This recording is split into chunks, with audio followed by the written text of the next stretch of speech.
Brother, உங்களுடைய கூட்டத்துல தான் நான் ரட்சிக்கப்பட்டேன். உங்க கூட்டத்துல எல்லாம் நான் பாட்டு பாடி இருக்கிறேன்.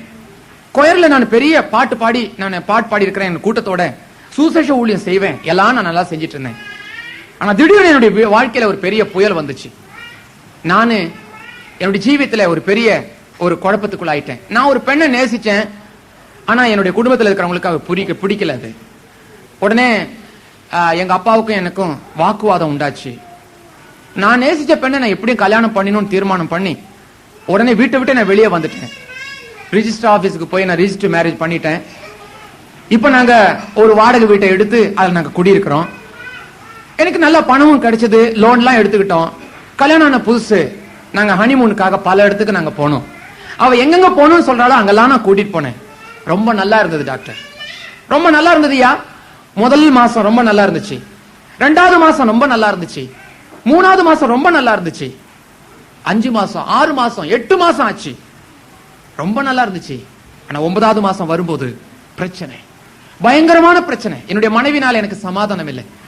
என் மனைவினால நானே தற்கொலை செஞ்சுக்கணும்னு அப்படிப்பட்ட ஒரு வேதனை. ஏயா, நான் ரட்சிக்கப்பட்டவன் தானே, எனக்கு ஏன் இந்த பிரச்சனை வந்துச்சு? நான் கர்த்தரை ஏற்றுக்கொண்டு ஊழியம் செஞ்சவன் தானே, எனக்கு ஏன் இந்த பிரச்சனை? நான் நேசிச்ச ஒரு பெண்ணை கல்யாணம் கட்டினது தப்பா? அதனால இந்த பிரச்சனை வந்துச்சா? தயவுசெய்து ஜெபம் பண்ணி எனக்கு எழுதுங்க. ஊழியக்காரர்கள் ஜெபிக்க ஆரம்பிச்சாங்க. ஆனா கர்த்தர் வெளிப்படுத்தின ஒரு காரியம், அந்த சகோதரனுடைய குடும்பத்தை காண்பிக்க ஆரம்பித்தார். அந்த சகோதரனுடைய தகப்பனார் ஒரு போஸ்ட்மேன், வயசானவர். அவருக்கு பிறந்த மூத்த மகன் தான் இவன். எலக்ட்ரிசிட்டி போர்டுல வேலை செஞ்சிட்டு இருக்கிறார். அவனுக்கு கீழே ஒரு தங்கச்சி ஒருத்தி இருக்கிறா, BA ஃபைனல் இயர் படிக்கிறான். அப்புறம் ஒரு தங்கச்சி இருக்காங்க, BSc படிக்குது. ஒரு சின்ன குட்டி தம்பி இருக்கிறான், அவன் ஹை ஸ்கூல் படிச்சிட்டு இருக்கான். இப்ப இந்த குடும்பத்துல என்ன சம்பவிச்சது? இவங்க அப்பா ரிட்டையர்ட் ஆகி போயிட்டார். மகன் சொல்றான் தான் இஷ்டப்பட்டதை நீ கல்யாணம் பண்ணணும்.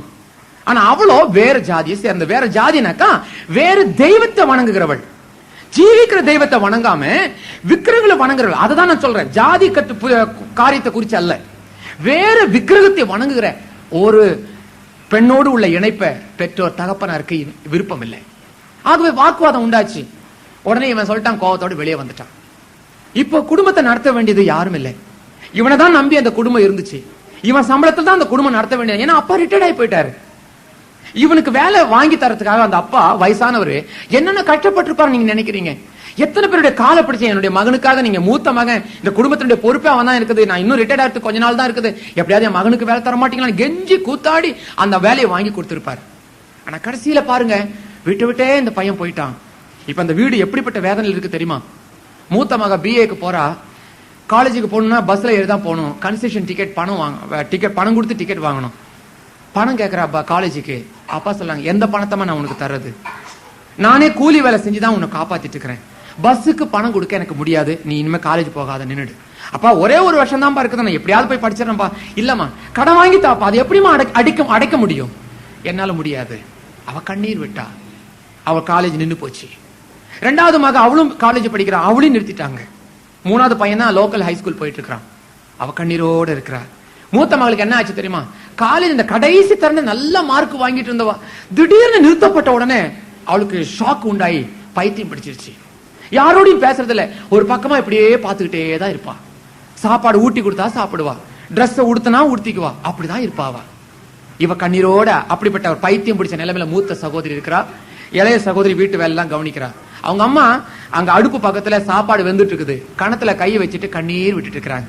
அவங்க அப்பா பழக்கம் இல்லாத நெல்லு போய் வயல்ல போய் நெல்லு நட்டுட்டு பணம் உண்டாக்குற. எப்படியும் கூலி வேலை செய்யணுமே, பிள்ளைகளை காப்பாத்தணுமே. நெற்றி வேர்வை நிலத்துல விழ கஷ்டப்பட்டு இருக்கிறார். இவன் கேட்கிறான், நான் ரட்சிக்கப்பட்டவன் தானே, நான் நேசிச்ச பெண்ணை கல்யாணம் கட்டுறது தப்பா? என் குடும்பத்துக்கு வந்த இந்த வேதனைக்கு காரணம் என்ன? இந்த பிரச்சனைக்கு காரணம் என்ன? இன்னைக்கு அநேக வாலிபர்களுடைய தன்னுடைய வாழ்க்கையில பெற்றோர்களை வேதனைப்படுத்துகிற வாலிபர்கள் உண்டு. இஷ்டம் போல ஜீவிக்கிறது. வாசத்துல உனக்கு கொடுத்த சுதந்திரத்தை நீ தவறான விதத்துல நீ பயன்படுத்திக் கொள்ளலாம். ஆனா நீ பின்னாடி நீ அனுபவிக்கிற வேதனையை நீ நல்லா புரிஞ்சுக்கோ. அப்பா அம்மா கண்ணீர் விட்டு நீ சந்தோஷமா வாழவே முடியாதுங்க, நிச்சயமா வாழ முடியாது. உங்க அப்பா அம்மா சந்தோஷமா இருந்தா நீ சந்தோஷமா இருக்க முடியும். வேதத்துல சொல்லப்பட்டிருக்குது, நீ பூமியில தீர்க்காயசா ஜீவிக்கணும்னாக்கா உன் தாயும் தகப்பனையும் கனம் பண்ணு என்று சொல்லப்பட்டிருக்குது. அப்பா அம்மாவை நீ கனம் பண்ணலன்னா நீ சந்தோஷமா வாழ முடியாது. பணம் இருக்கலாம், வேலை இருக்கலாம், ஆனா நிம்மதி இருக்கவே இருக்காதுங்க. அருமையான தேவனுடைய மக்களே, வாலிப தங்கச்சி தம்பிமார்களே, உங்களுடைய வாழ்க்கை நீங்க ஆண்டவருக்கு ஒப்பு கொடுங்க. கண்கள் போன வழிக்கு தயவு செய்து போகவே போகாதீங்க. உனக்குன்னு ஒரு வாழ்க்கை உண்டு. கிறிஸ்தவர்களுக்குன்னு சொல்லிட்டு ஒரு ஒழுங்குமுறை இருக்குது. உனக்கு பெற்றோர்கள் இருக்கலாம், உனக்கு கார்டியன்ஸ் இருக்கிறாங்க, சபையினுடைய தலைவர்கள் இருக்கலாம், உன்னுடைய காரியத்தை பொறுப்பு இருப்பதற்காக. ஆனா நீயாகவே எந்த காரியத்தையும் தெரிந்து கொள்ளாது. கர்த்தர் உன்னை ஆசீர்வதிக்கணும்னாக்கா இப்படிப்பட்ட காரியத்தை நீ சிந்திக்கிறது உனக்கு நல்லது. ரட்சிக்கப்பட்டவங்க கூட இந்த விதமான வலைகளுக்குள்ள விழுகிறதுனால என்ன ஆகுது தெரியுங்களா? தேவனோடு உள்ள அந்த உறவு நின்னு போயிடும். கில்ட்டி கான்ஷியஸோட தான் நீ ஒவ்வொரு நாள் காலையிலும் ஜெபம் பண்ணுவேன், மெக்கானிக்கலா ஜெபம் பண்ணுவேன். ஆனா ஒரு குற்ற உணர்வு உன்னுடைய உள்ளத்துல இருந்துட்டே இருக்கும். ஏன்னாக்கா கர்த்தரை நீ கேட்காம நீயாகவே இணைத்துக் கொண்ட இணைப்பது. பெற்றோர்களுக்கு தெரியாம உனக்கு ஒரு ரகசிய தொடர்பு ஏற்பட்டிருக்குது. ஆகவே கர்த்தரோட என்ன மூஞ்சில எந்த முகத்துல நீ போய் முழிக்க முடியும்? ஆகவே உனக்கு அந்த குற்ற உணர்வு உனக்கு கூட இருக்கிறதுனால ரட்சிக்கப்பட்ட நீ இப்படிப்பட்ட ஒரு வலைக்கு விழுந்தாலும், நீ ரட்சிக்கப்பட்டிருந்தாலும் நீ கர்த்தரோடு உள்ள உறவு உனக்கு நல்லாவே இருக்காது. ஆகவே முதல்ல நல்லா இருக்குங்க, 1 மாசம் 2 மாசம் நீ நினைச்ச மாதிரியே நீ மேரேஜ் பண்ணலாம், ரொம்ப நல்லா இருக்கும், எல்லாருமே ஒத்துக்கிட்ட மாதிரி தான் இருக்கும். ஆனால் அதுக்கு பின்னாடி ஒரு நாள் இருக்குது. புயல் வரும், கடல் கொந்தளிக்கும், அப்ப நீ கண்ணீர் விட்டு கதறுவ. அந்த நாள் வரும்போது தேவன் மௌனமாக இருப்பார். கர்த்தரை நீ தேடி இருந்தா எவ்வளவு நல்லா இருக்கும் தெரியுமா? ஆரம்பத்திலே நீ பிரயாணம் பண்ணி போற சமயத்திலே, சாமி என்னுடைய எண்ணங்கள் இப்படி அலையுது, நான் இதை நேசிக்கணும் போல எனக்கு தோணுது, ஆனா உமக்கு அது பிரியமா கர்த்தாவே? நான் உம்முடைய பிள்ளை இல்லையா? எனக்கு ஏன் இந்த எண்ணம் வந்துச்சு? எனக்கு ஏன் இந்த சிந்தை வந்துச்சு? கர்த்தாவே என்னை கட்டுப்படுத்த எனக்கு கிருபை செய்யும் சுவாமி. இது உமக்கு சித்தமா இருக்குமானாக்கா பெற்றோர்கள் மூலியமா இந்த காரியத்தை வாய்க்க செய்யும்.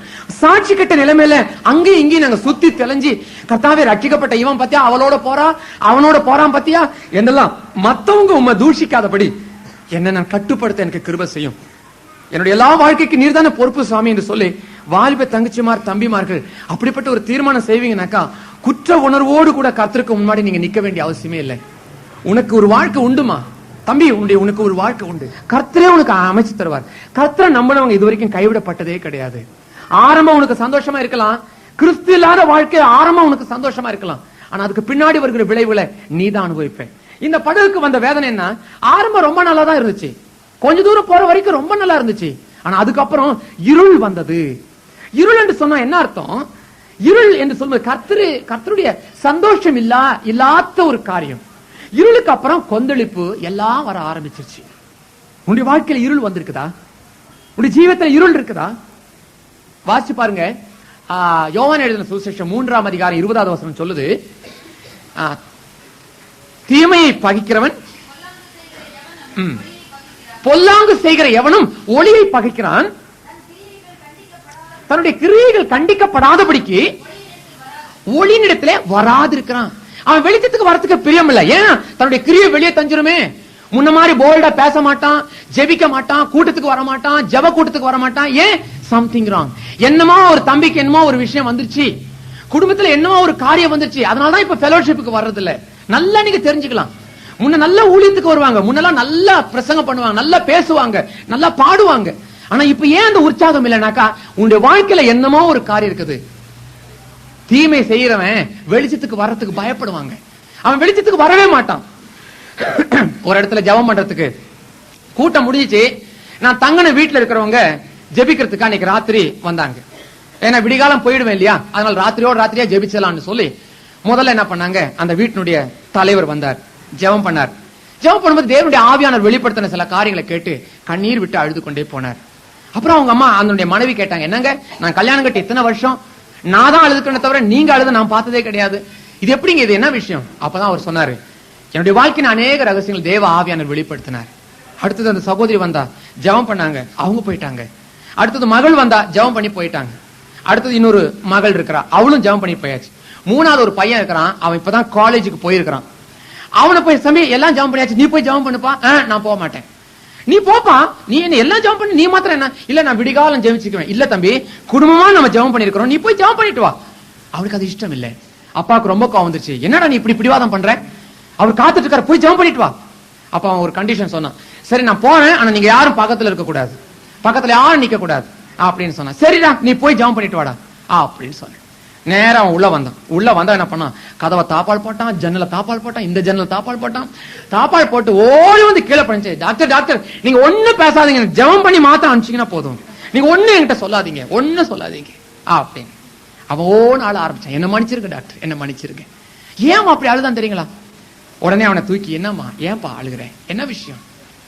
நானே அந்த ஊருக்கு வந்த உடனே நான் எழுத வேண்டிய கடிதங்களுக்கெல்லாம் எழுதி, அட்ரஸ் எல்லாம் எழுதி, நான் என்ன பண்ணேன், கத்த லெட்டர் 40-45 லெட்டருங்க, ஃபாரினுக்கு போக வேண்டிய லெட்டருங்க, இதெல்லாம் தனித்தனியா பிரிச்சு வச்சு அவன் கையில 75 ரூபாய் கொடுத்து, இதப்பா இதெல்லாம் ஃபாரின் போன்றது, இது சிங்கப்பூர், இது அரேபியா, துபாய், மஸ்கட் போறது, இதுக்கெல்லாம் வந்து 120, 1 ரூபாய் 20 பைசா, 1 ரூபாய் 80 பைசா, 90 பைசா, இப்படி எல்லாம் இதுல ஓட்டணும், இதெல்லாம் ஃபாரின் தனியா வச்சுக்கோ. இது வந்து லோக்கல் கடிதம், 25% போதும்பா, இது 25% இதுல ஒட்டி நீ போஸ்ட் பண்ணு. இது வந்து ஃபாரினுக்கு போறது, இதுக்கு வந்து ஸ்பெஷல் பணம், அந்த அது மேலேயே குறிச்சு இருக்கிறேன், ஒவ்வொன்றுக்கும் 2 ரூபாய் 50 பைசா, 1 ரூபாய் 50 பைசா, இதெல்லாம் ஒட்டி நீ போட்டுக்கோ, 75 ரூபாய் கொடுத்துருக்கிறேன், போய் ஸ்டாம்ப் வாங்கி ஒட்டுன்னு. இவன் என்ன பண்ணான் தெரியுங்களா, இந்த லோக்கலுக்கு போக வேண்டிய 25% ஒட்டி அனுப்பிச்சிட்டான். இந்த ஃபாரினுக்கு போறது இருக்குது பாருங்க, அதை மாத்திரம் கம்முன்னு ஸ்டாம்ப் ஒட்டாம பாக்ஸ்ல போட்டான். ஏன்னா கடல் கடந்து போதே டாக்டர்கிட்ட யார் வந்து சொல்ல போறா அப்படின்றது நம்பிக்கை, அவனுடைய நம்பிக்கை. இந்த பணத்தை என்ன பண்ண, அந்த ஃபாரின் மணி ஒட்ட வைக்க வேண்டிய ஸ்டாம்புக்குரிய பணம் கொடுத்தனே, அந்த பணத்தெல்லாம் எடுத்துட்டு நேரா சினேதமார்ட்ட போய் அங்க பக்கத்துல இருக்கிற சினிமா தியேட்டர்ல போய் மேட்னி ஷோ நல்லா பார்த்தோம். மத்தியானம் சாப்பாடு நல்ல ஹோட்டல்ல போய் நல்ல மூக்கு பிடிக்க தின்னாங்க. அப்போ செலவு பண்ணி மீதியா போச்சு. அதை செலவு பண்ணவே முடியல. முன்ன பின்ன செலவு பண்ணிருந்தா தானே தெரியும். ஆகவே பணத்தை செலவு பண்ண முடியல. உடனே அவன் வீட்டுக்கு எடுத்துட்டு போனா என் பாக்கெட் எல்லாரும் பரிசோதனை பண்ணுவாங்க. எங்க அக்காக்கு அது ஒரு கெட்ட குணம் இருக்குது. ஆகவே நீ என்ன பண்ற, நீ இந்த பணத்தை வச்சுக்கோ, நாளைக்கு நம்ம இன்னொரு மேட்னி சினிமாக்கு போகலாம்னு சொல்லிட்டு வேற ஒருத்தன் கையில கொடுத்துட்டு வீட்டுக்கு வந்தான். அடுத்த நாள் மார்னிங் ஷோ பார்த்தான், மேட்னி ஷோ பார்த்தான், அப்புறம் ஹோட்டல்ல போய் தின்னான். எல்லாம் பணம் செலவாய் போச்சு. இப்ப ஞாயிற்றுக்கிழமை ஒழுங்கு பிள்ளை மாதிரி கூட்டத்துக்கு வந்தான், பேசினா, எல்லாம் முடிஞ்சிச்சு. இதுதான் நடந்த விஷயம். இதை எங்க ஆவியானவர் வெளிப்படுத்திடுவாரோன்னு ஒரு பயம், ஜெபம் பண்ணத்துக்கு வர மாட்டேன்ட்டாங்க. அத்தனை பேர் சொல்லிட்டும் வரவே இல்லை. இதை யாராவது அப்பா அம்மா முன்னாடி சொல்லிட்டாக்கா என் மானம் போயிடுமே. எப்பேற்பட்ட ஒரு பெரிய பணக்கார வீட்டு பிள்ளை ஸ்டாம்ப் கொடுத்த பணத்தை இப்படி ஹோட்டலுக்கு போயிட்டான்னு சொன்னாக்கா எவ்வளவு அசிங்கமான காரியம். தீமை செய்கிறவன் ஒளிநிடத்துல வருவதற்கு அவனுக்கு இஷ்டமே இருக்காதுங்க. ஆவிக்குரிய காரியத்தை ஈடுபடுறதுக்கு இஷ்டம் இருக்காது. வீட்டுல ஜெபம் பண்றோம், எல்லாரும் ஜெபம் பண்ண முந்து வந்திக்கிறாங்க. ஏன் பிரதர் அவர் மாத்திரம் அங்க போய் நிக்கிறாரு, என்ன விஷயம்? இல்ல நீங்க அங்க இருந்தே ஜெபம் பண்ணுங்க, பரவாயில்ல. அல்லது பிரதர் கிட்ட வாங்க. இல்ல பிரதர் நீங்க அங்க இருந்து ஜெபம் பண்ணுங்க, அங்க இருந்து ஜெபம் பண்ணுங்க, கிட்ட வராதீங்க. ஏன் அப்படின்னாக்கா அப்பதான் தெரியுது உள்ள போயிருக்கிற அந்த உள்ள குடிச்சிருக்காரு அந்த வாசனை என் மூக்குக்கு வரக்கூடாதான். அது எந்த அளவுக்கு தூரம் இருந்தா நாத்தம் வராதோ அந்த அளவுக்கு தூரம் தள்ளி நின்றுட்டு இருக்கிறார். தீமை செய்கிறவன் ஒளியை பகைக்கிறான். ஜெபத்துக்கு வரமாட்டாங்க, தேவனுடைய மக்களோடு கூட உறவாட மாட்டாங்க, அவங்க பிரித்து வைக்கப்பட்டவே இருப்பாங்க. இந்த இடத்திலும் அதே மாதிரி தான். இருள் வந்தது, உன்னுடைய வாழ்க்கையில இருள் வந்திருக்குது. காரணம் என்ன? உன்னுடைய தவறு என்னமோ உன்னுடைய வாழ்க்கையில செய்திருக்கிற, அதனால தான் இருள் வந்து விட்டது. இப்ப என்ன சம்பவிக்குது பாருங்க, இருள் வந்ததுக்கு அப்புறம் கொந்தளிக்க ஆரம்பிச்சிருச்சு. கடல் கொந்தளிக்கிறது மாத்திரமல்ல, புயல் அடிக்க ஆரம்பிச்சிருச்சு, காத்து வீசுது, கடல் கொந்தளிக்குது. இன்னும் கொஞ்ச நேரத்துல படகு தண்ணிக்குள்ள முங்க போகுது. இந்த நேரத்துல இவர்கள் படுகிற வேதனையை பார்த்து இயேசு கிறிஸ்து கடல் மீது நடந்து வந்தார். கடல் மீது நடந்து வர்றாரு.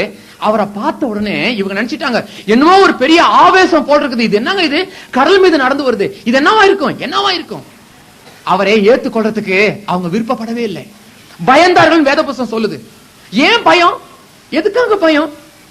மனோதத்துவ புஸ்தகத்துல பயத்தினுடைய காரணம் என்ன? இன்னைக்கு நிறைய பேர் சொல்றாங்களே, ராத்திரி ஆனா பயம், பகலானா பயம், என்னால் பேச முடியல, பார்க்க முடியல, என்ன அறியாம ஒரு பயம் வந்துட்டே இருக்குதுன்னு சொல்றாங்களே.